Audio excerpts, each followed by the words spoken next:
Hey everybody, welcome to the channel. I'm going to do something a little different here. I'm going to show you some sales that I made on eBay just because I started doing it on July 16th. If you see here, that's when I first started selling the trading cards. So, trying something different because I usually use an auction site, which I'll scroll over to now.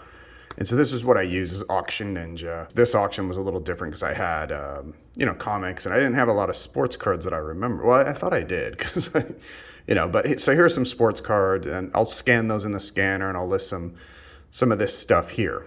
So with that website, how that works is, you make the sale, and everything kind of comes in here, and so this is an auction value.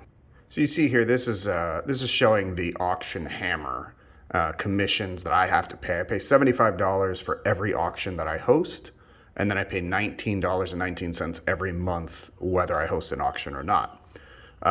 So the total sales I made was $709. There's a buyer's premium, which I have at 15%, and so that charges you an additional 15%. This is normal on all these auction sites. I'm not entirely sure what it is. But I get an extra $106, and that kind of covers that covers all the supplies that I have, which is very, very useful. And then sales tax, I have to keep that in an account, and I pay at the end of the year.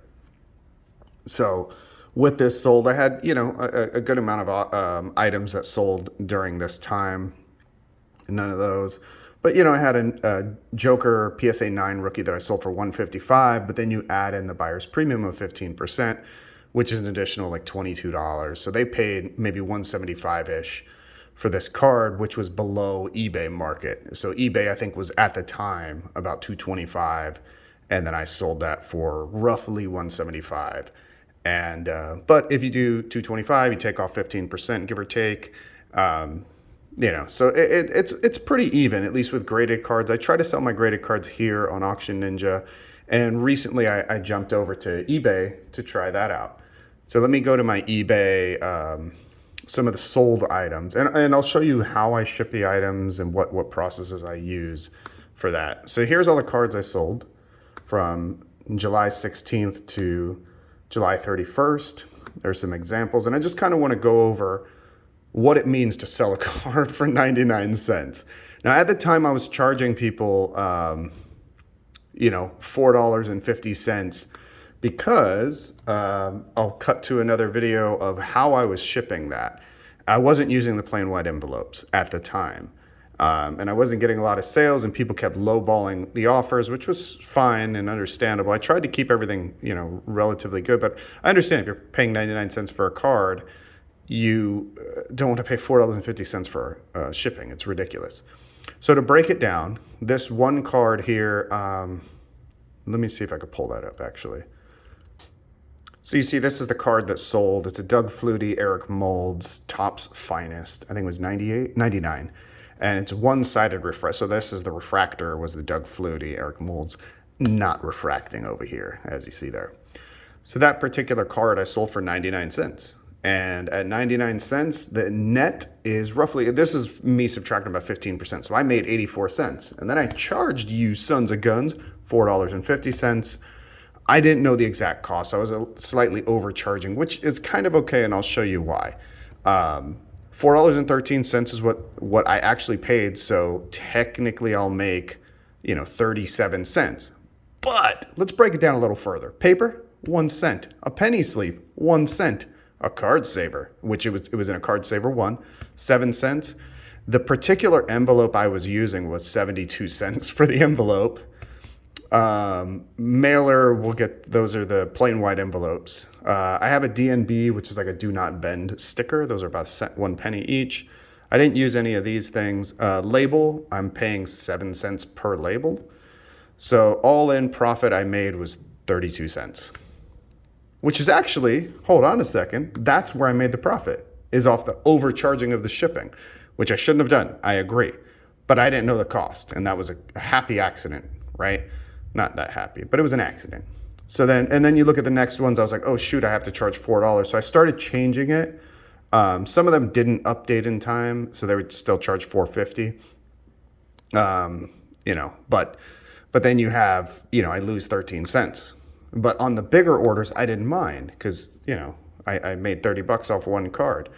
But there was a couple of them. Let me go to the ones where I actually lost money. So this cool card here, and let me show you a picture of that. All right, so as an example, I have this Ken Griffey Jr. Most of the cards that I have, I'd say 95% of them, I'm pulling from packs myself. I really enjoy opening packs. I pull cool cards. Sometimes I'll get them graded, but other cards like this one, and the way I grade them is if a 9 is worth grading, because I don't ever expect a 10. So if a 9 is worth grading, where I'll turn like a $5 or $10 profit, then I'll grade it. Obviously a 10 will turn a huge profit, so those are great. This card, I think at 9 wouldn't have turned a profit, so I didn't bother to grade it. So this one I was, it's numbered 472 of like 500-ish, I believe. I don't know exactly the numbers. Hard to see with this stupid scan. This is my scanner. It freaking has this like print line looking thing. It's not on the card. So that one I sold on July 16th, it was number 412 of 500, 99 cents.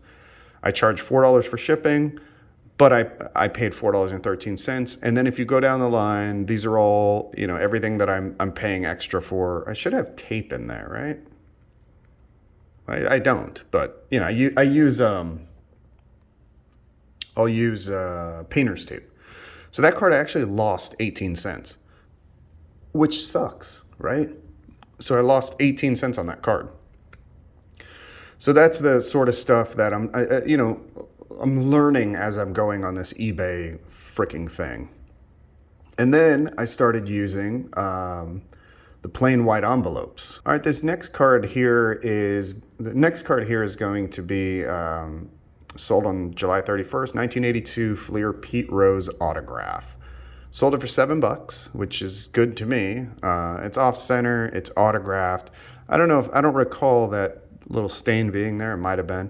But if you look at the back, it was authenticated by Global Authentics. No freaking clue who they are, but it was authenticated by some people. And he signs everything, so, that's Pete Rose. So an example here, I sold that card for $7, so roughly I made $5.95. I charged $1.50 for shipping because I thought that's how much it cost. I'm going to lower those down to $1.25. Again, I'll show you why. 87 cents is what I charged, or what was the actual cost. Paper, 1 penny, penny sleeve, a penny. The mailer that I use is 21 cents each for the envelope. The sticker is about a penny. Top loader cost me about 7 cents. The label is 7 cents. And so profit total net was $6.20, which is actually pretty good. So for those 15 days, I made $158. A lot of work to make $10 a day. So, I don't know. So now what I'm going to do is I'm going to show you how I'm packaging the cards, and let me know what you think of how I package the cards. Some of these more expensive ones, like I sold an Anthony Volpe autograph here for $50. I packaged that a little better, and I did charge $4.50 for the shipping, which was actually $3.75. Didn't know, but whatever. So I'll show you how I package those ones and how I package the $1.50 ones. Okay? All right. Now, these are some supplies that I use. So, for example, let's say this Aaron Nola, which is still available if you visit my website. So this card is pretty cool. It's a rated rookie Aaron Nola, numbered to 125. This card I'm asking 15. I swear to you, this isn't like a this isn't a freaking commercial for my eBay. But so let's take this card for example. Let's say it sells. So then what I do is I grab some of this painter's tape. And I cut it with scissors. I used to just kind of rip it off like a caveman, which I prefer, but my partner, she told me that it just looks more clean if I cut it with scissors. So let's add some extra time to my process. And come on, son of a bitch. I could say bitch, right? I don't know. Fucking YouTube. All right. So now what I'm going to do is that's a super skinny one, is I'll grab a piece of painter's tape. I'll slap it over here because don't use Scotch tape or any of the super strong tape because it leaves residue And the cards sometimes shift, and if they shift, it could get stuck to that tape. Painter's tape comes right off, pretty easy, no residue, except for some cat hair on it. And I try to pinch it so it tries to stay a little sealed. And you'll notice I do have a penny sleeve and then this top loader here. So that's 1 cent, 7 cents. Tape, I don't know, like a penny. So right there, you're already, 8 or 9 cents in. Okay, so I'll grab that. And let's say if this is a over $20 card, maybe, even at a $15 card, I'm gonna use these bad boys. And I'll get, let me show you those now. So for expensive cards, I'm gonna use these. I bought these on Amazon, which is a freaking ripoff. So these are 16 cents each. So this right here is 32 cents if I'm using these bad boys. So now, and I'm not gonna show you the name because I think it's a ripoff, but you can go to Amazon. If I'll show you in case you wanna buy it. I don't have affiliate links or any of that crap, but these are expensive. Try to find some cheaper ones. If you do know of any cheaper ones, pre-cut like that, let me know, because this is a huge expense for me.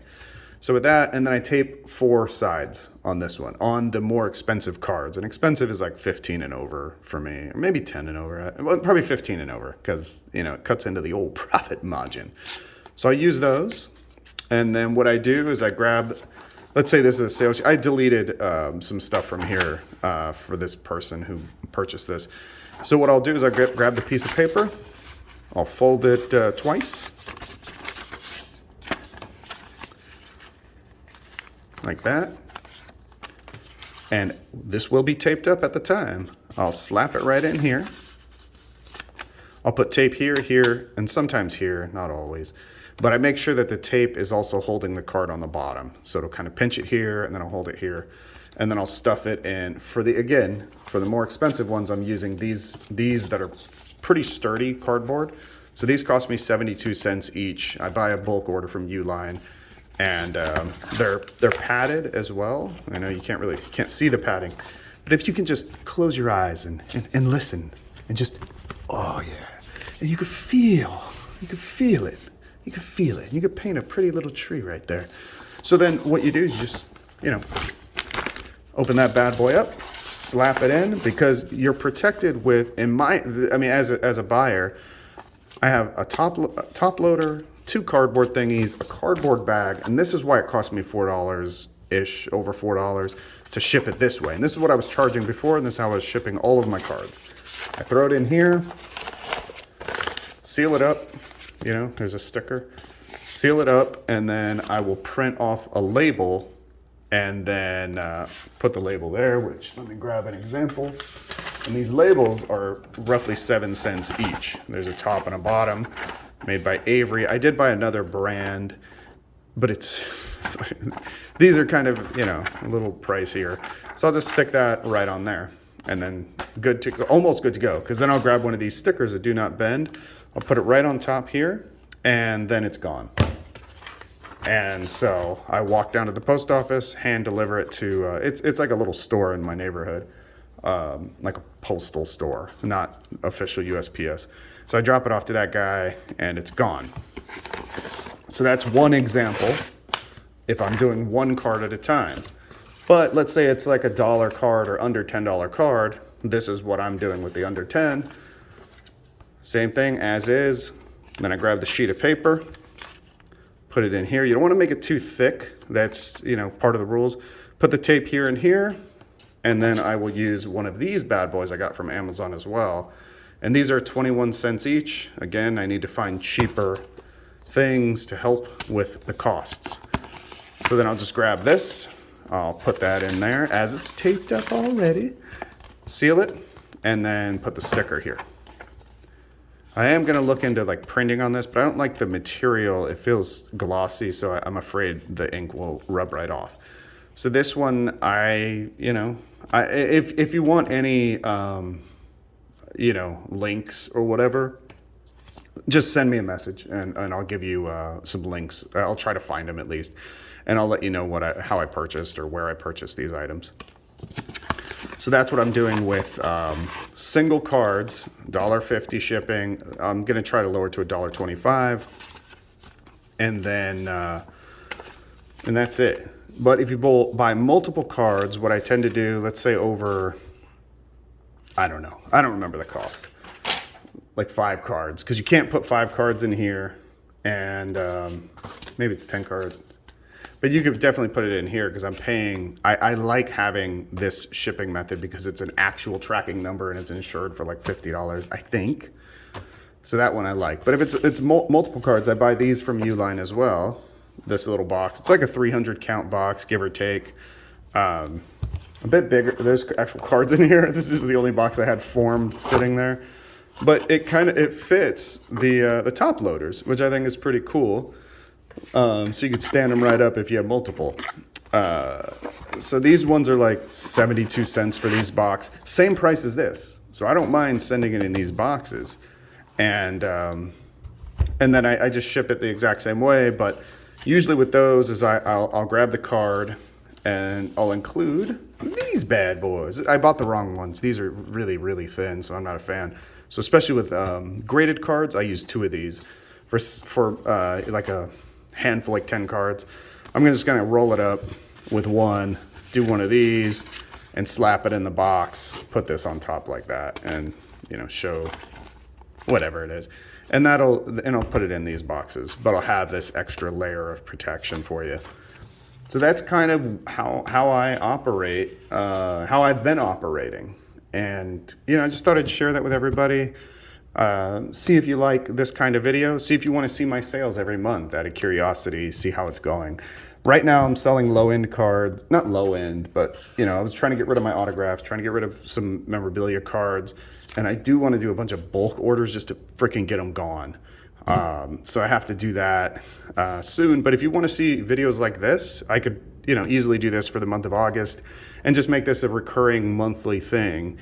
If you're curious. So anyway, kind of back in action. I hope I could upload these videos, as often as I can. I have a ton that I've edited that are ready to go. I just have to get on filling it out and putting it on YouTube.